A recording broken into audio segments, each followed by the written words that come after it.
Hi there, come on in and join me for the next half hour. I'm going to take you walleye fishing on a small boat in the Detroit River using hand lines, an old traditional way of river fishing but still quite common in downriver Detroit. Kathy Beitler will show us how to prepare walleye fillets Viennese style, and Bob Garner has an interesting commentary on what the state of Virginia is doing to solve a current gun control problem that has the blessing of the NRA. We're going to be fishing right here on the Detroit River in just a moment, so you stay tuned. I'm Fred Trost. It's Thursday night, time for Michigan Outdoors.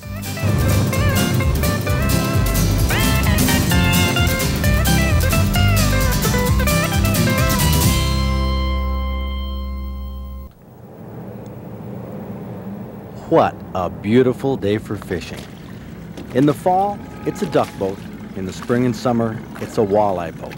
Jim Schruger from Inkster fishes the old-fashioned way. His reels are attached to the gunnels of his boat. He prefers this to rods and reels. The Detroit River is where this style of fishing is common. The technique is called handlining. The fishermen who handline the river call themselves river rats. The current in the Detroit River, well, like many major rivers, is swift. The bottom is jagged, limestone rocks and shelves laced with miles of fishing line and lures that anglers have lost. The bridge connects mainland Trenton to Grosse Ile, and the water in between holds a seeming infinite number of walleye and nearly that many boats, at least on weekends. Jim Schruger's first love is duck hunting, but handlining for walleye runs a close second. He said you can always count on catching at least a few. Hey, we picked a great day.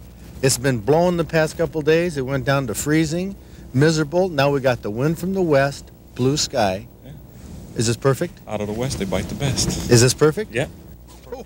Here we go again, Fred Trost and cameraman John Ford on another perfect day. These reels are kind of neat, just a spring wound. Yeah. So that if you let it go, it absorbs the line. Huh. But we're actually going to have to pull the walleye in Right, by hand over hand. It just takes up the slack as you're pulling it in. Now, when you're pulling a walleye in like this, do you ever have to give line? No. So you're always taking them in? Yeah. Okay. You can't tell whether it's a particularly big one or small one, or can you? You can tell. You'll definitely tell when it's a big one. He'll give you, it'll feel like, you'll feel that. Mm-hmm. It's an original. This is great. At the end of your line, wire line, is a weight, a little over a pound of lead snapped to a braided wire leader that has a series of eyes where you can clip monofilament leaders. A short 3-footer goes on the bottom. A longer 10 to 15-foot drop leader goes off the top of the 6-foot braided line. Now, the lures during the day are Rapalas. At night, it's pencil plugs fished right off the bottom. How far down do you... Just go all the way down to the bottom now. Don't let it go too fast now. You feel the bottom yet? Yeah, I'm on the bottom. Okay. What you want to do is bounce it off the bottom, just like this. Every time. Bounce it? Look. Oh, yeah. You come up, off, off. That's the key. And then when you find them rock piles, you feel that you're going to come up real quick, and then you feel a drop that bait back there real quick, and usually the walleyes are sitting right there. A videograph is the one electronic help to handlining. It gives you an idea of what's on the bottom 10 or 15 feet below, and the fish show up as small marks. Now, those are walleyes. Fishing like this is hook and line at its purest. The line is in your hand, a direct connection to the fish. The wire that you hold is braided wire covered with plastic insulation so it doesn't cut your hand. Every now and then you check your lures to make sure they're running right and haven't snagged any debris. Both lures are okay, so back down they go. Finally, on this perfect day, the first fish. Yep, I got one. Okay, take my time this time. Okay, the weight up in the boat. This is a small one. Oh, it's a white bass. No kidding. A white bass, I'll be darned. Well, you got to start somewhere. Well, it wasn't the walleye we were looking for. And since white bass aren't quite as tasty as walleye, and since we were planning on catching lots of walleye, the white bass went back. Behind us, another boat of rod and reel fishermen pulled in a walleye. Now notice the guy in the front of the boat. He's snagged on the bottom. Happens all the time in this river. That's why there's so many jigs and pieces of line down there. We're still waiting for our first walleye. What time did I say we started? At daybreak? A beautiful day for fishing? Well, it just so happens that our morning fishing trip stretched into an evening fishing trip. In fact, a night fishing trip. You're looking at two anglers bound and determined not to get skunked. So now, what did you say about this, Jim? Your forecast here for the conditions? Perfect. Perfect? Yes. Perfect now. We got the south wind blowing up against the current to slow the current down some. Otherwise, as you see this morning, we were getting blown back.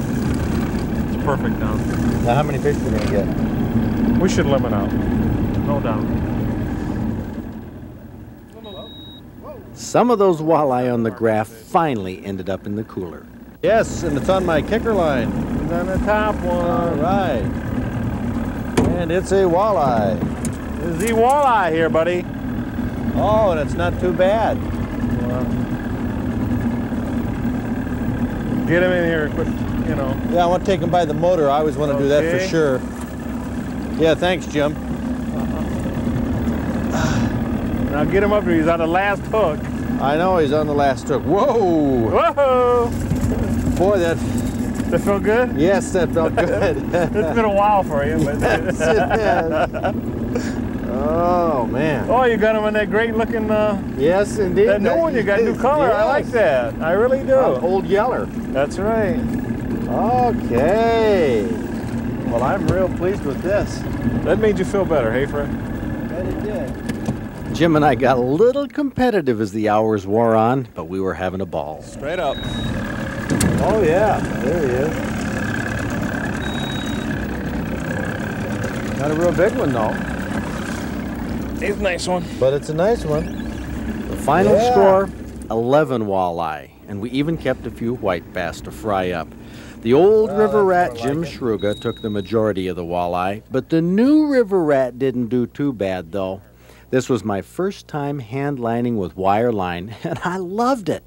It's the most basic, most traditional way to hook and line, and a technique you're going to see me use more often for more species in Michigan outdoors.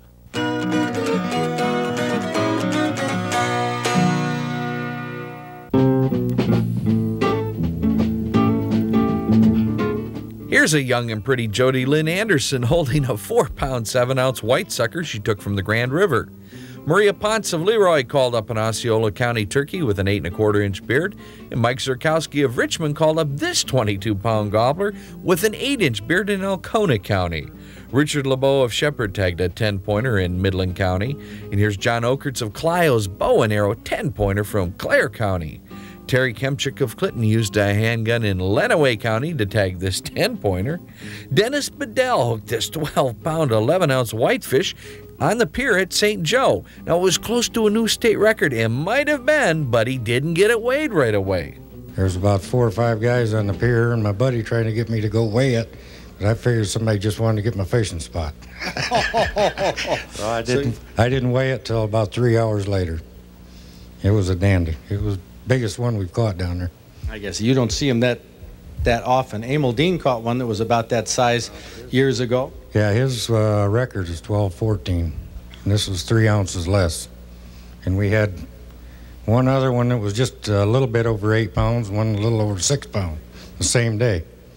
But doggone it, nobody got your fishing spot. That's for sure. Okay, you're right up near the top in the trophy book. Dennis Bedell from Niles. There it is, a 12-pound, 11-ounce whitefish, making Dennis Bedell our Michigan Outdoors Trophy Angler of the Week.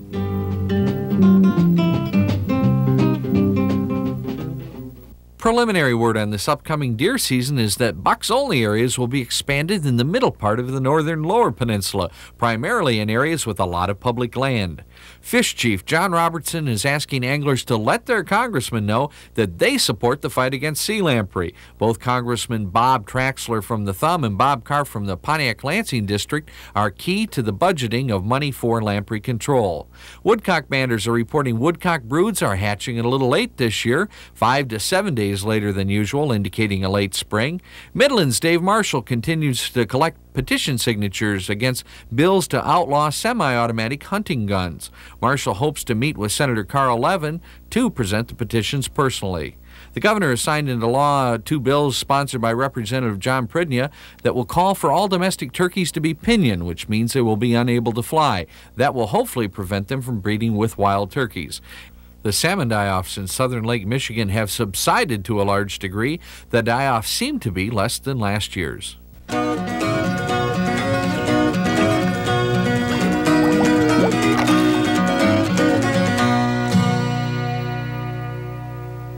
There's a gun control measure that Virginia has passed that really seems to make some sense. It's called Instant Check, and it provides a double check against the purchase of guns by a convicted felon. It's a statewide system that gun dealers can use to determine whether a gun buyer has a felony record. By calling a toll-free number to the Virginia State Police, a quick computer check can be made on the purchaser. The only information passed on to the gun dealer is whether or not the buyer is approved to purchase the gun. Now, the concept is simple, and it should work well to make sure guns don't end up in the wrong hands. And it will eliminate any need of a waiting period that anti-gun groups have called for. But better yet, it doesn't trounce on anybody's constitutional rights. In fact, the National Rifle Association supports it. But it's also a very workable system that the anti-gun organization should be happy to support too.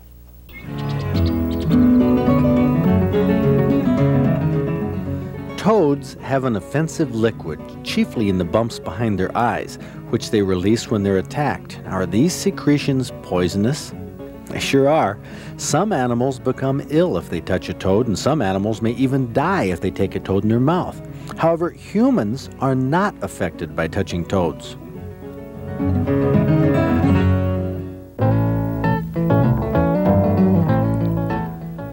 Friday night, the Monroe County chapter of Ducks Unlimited is holding a banquet in Monroe. The North Oakland Sportsman's Club is hosting a handgun silhouette shoot all weekend near Oxford. Friday, May 19th, the Clinton County Ducks Unlimited chapter holds its dinner at Smith Hall in St. John's. I'll be there to join in the festivities. And coming up the last weekend in June is the Outdoor Fair at Houghton Lake. A major highlight of the Outdoor Fair is the Muzzleloaders Village. Now, these forges and fires are all part of the historical displays that families from all over the state set up as a part of what the muzzleloaders call the Houghton Lake Rendezvous. It's gotten to be quite a tradition that Guy and Evelyn Swan from Lansing have coordinated, and last year was the best ever. The encampments were all primitive, which means the families had authentic tents or teepees exactly like our forefathers used in the colonial days. The muzzleloaders stayed in these camps during the fair, preparing their meals over charcoal fires, and during the days inviting the public to look over their camps and ask questions about colonial life. It would be easy to spend a whole day looking and learning at the Muzzleloaders Village. And the Muzzleloaders Village is just one of the highlights coming up June 23rd, 24th, and 25th at the Outdoor Fair in Houghton Lake. And if you missed a number, call the Michigan Travel Bureau toll-free on Friday.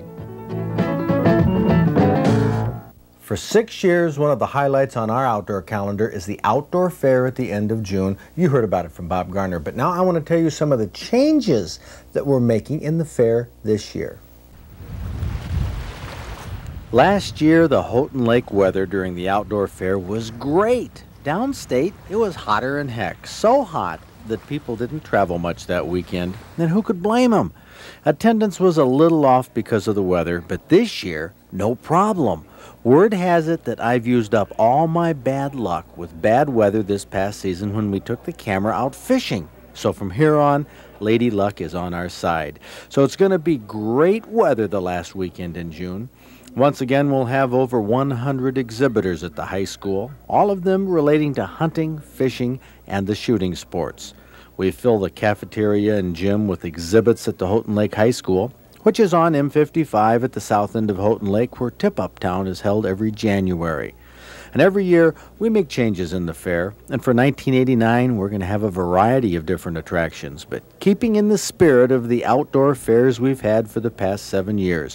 White-tailed deer will be a focus, Commemorative Bucks of Michigan, the bearer of the Boone and Crockett scores for the state, will again have a big display. They'll measure antlers for hunters who bring them in, and they'll hold seminars on scoring big game trophies. There'll be deerskin and buckskin all over the place at the Muzzleloaders Rendezvous on the lawn down by M55.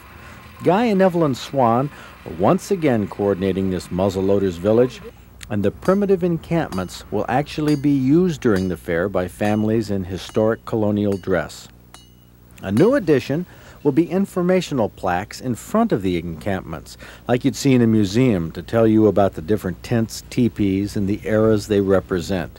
You can talk to the pioneer families. They'll be demonstrating crafts and cooking over fires with recipes from the colonial days.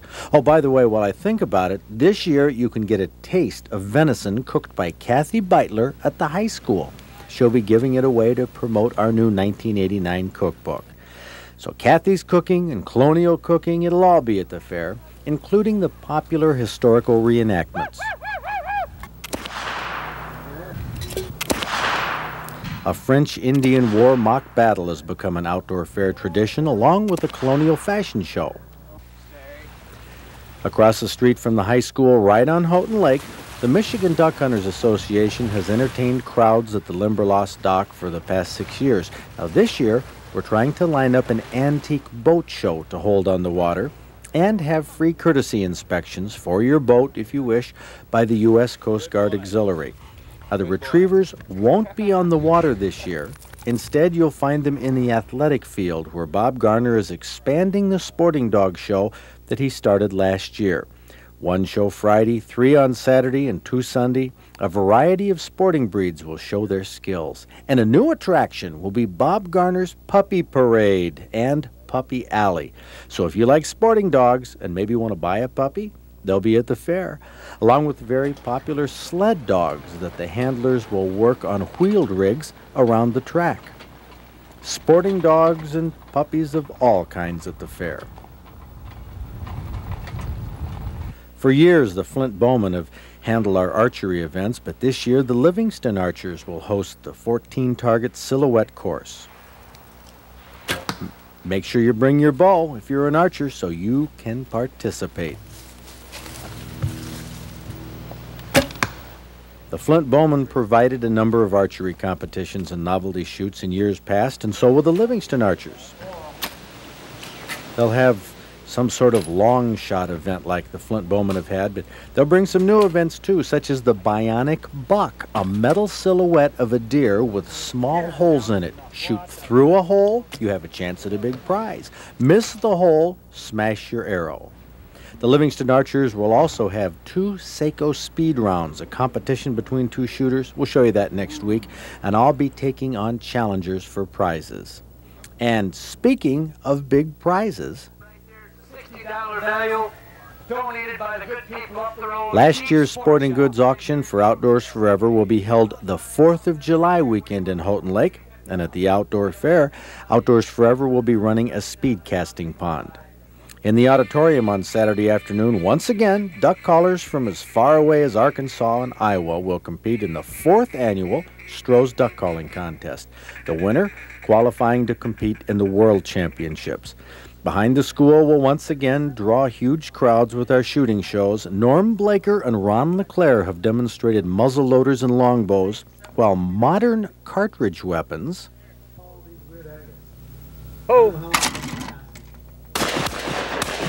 have been demonstrated by a variety of shotgunners and handgun shooters. This year, the show will be in the form of a competition among several of these experts.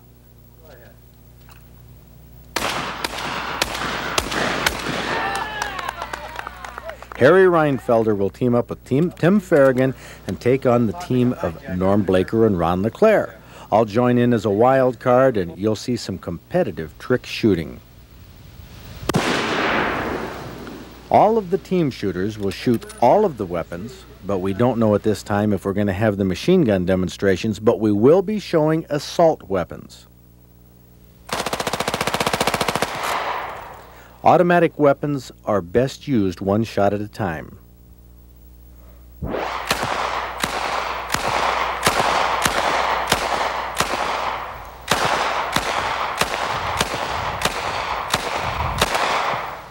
Here's a burst from a BAR 30-06. A lot more bullets, but they missed. A few aimed shots are far more economical and far more accurate.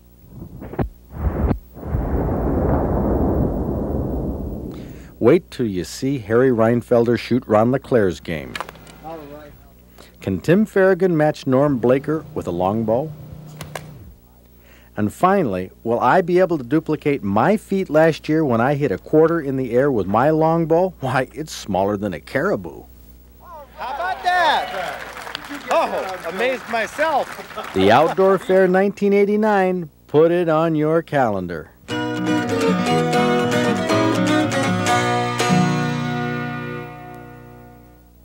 Lois Bone has sent us another award-winning recipe. Oh, she's sent in quite a few, but this one for Viennese-style fish fillets. I don't know what's Viennese about it. Elegant is what it is. Oh. There you got walleye fillets, and boy, you just can't beat walleye this time of year. And you really have to worry about ruining walleye fillets Yes. with some goofy recipe that might have things like mustard in it. Yes, you'd never think of this. Oh, people are going to cringe at this. It's not fried, though. Got Dijon mustard and lemon juice, and it really does have quite a few different ingredients in this.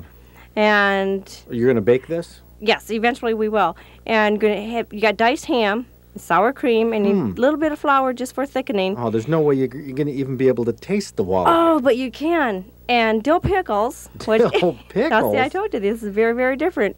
And capers. Oh, capers. Capers There's are your one favorite. of my favorites, yeah. Yes, and they are in this recipe. They're And great with fish. you can taste them in this recipe. And need just a very few because they are strong. And going to make a cream sauce out of this. And then that goes onto the fish, and then that goes into the oven. And then you think we're done, but we're not. And then you're going to put on a breading. And it's got just cream or Parmesan cheese and breadcrumbs.